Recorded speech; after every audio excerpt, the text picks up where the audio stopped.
ya, daripada biasa-biasa dulu ke luar biasa sekarang. Itu dipersilakan Bos Sally.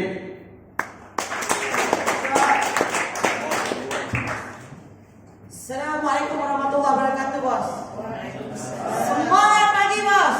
Okey, insyaAllah, alhamdulillah. Saya perkenalkan bahasa orang kata orang Jawa. Nama saya Bos Sally lah. Okey, Sally ya, orang Jawa. Okey, alhamdulillah, terima kasih yang tak terhingga hari ini saya dapat keluar untuk berkongsi. Dan saya ucapkan tahniah. Terima kasih kepada tim saya punya Seremban. Alhamdulillah kerana sanggup jauh datang. Dan saya ucapkan kepada Cikgu Amy, terima kasih kerana bawa tim-tim. Dan kepada yang hadir ni, alhamdulillah saya ucapkan terima kasih kerana hadir pada pagi ni. Dan saya ni adalah BBNU, baru nak up dia sebenarnya. So, alhamdulillah saya nak ucapkan terima kasih kepada mentor idola saya, tak lain tak bukan Board of Leader Kamal, yang di mana kalau ikutkan saya memang adalah orang yang tak sepatutnya berada di pentas ni pada hari ini.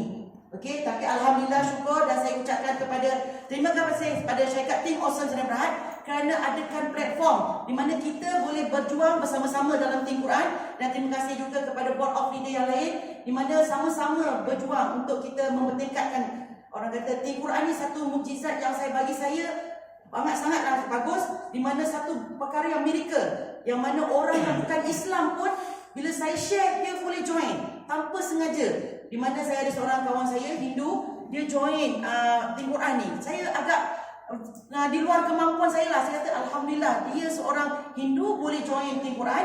Dan alhamdulillah juga saya ada seorang yang daripada Dubai datang semata-mata nak tahu affiliate Tim Quran ni. So alhamdulillah bos, saya rasa miracle sangat dalam mukjizat Tim Quran ni. Alhamdulillah.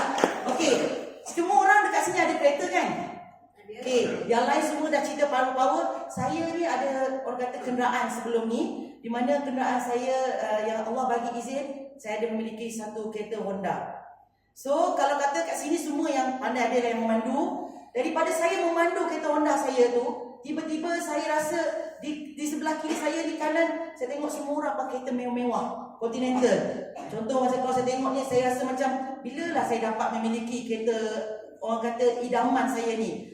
Dream come true bila saya tiba-tiba dengan izin Allah hanya dalam masa 3 bulan, Masya Allah, saya rasa feel sangat bila orang kata by guidance daripada sistem yang ada dalam Al-Quran, termasuklah Bos Kamal yang tak putus-putus untuk guide saya. Alhamdulillah saya dah memiliki kereta Continental Mercedes. Alhamdulillah. So, saya sangat-sangat bersyukur bos. Benda-benda ni ibarat kita bukan kata duit tu bukan segala-galanya, tapi kalau tak ada duit mati bos. Ibarat dia. Jadi kat sinilah kita rasa bagusnya bila kita sama-sama berjamaah, orang kata kita letakkan di mana kawasan kita duduk, pergi ke arah global, macam mana Allah izinkan kita hari ini hadir. InsyaAllah bos, kita sama-sama berjihad dalam mempertingkatkan Al-Quran. Assalamualaikum warahmatullahi wabarakatuh. Okey, pada Bos Sally, dream come true, betul tak? Okey, kenapa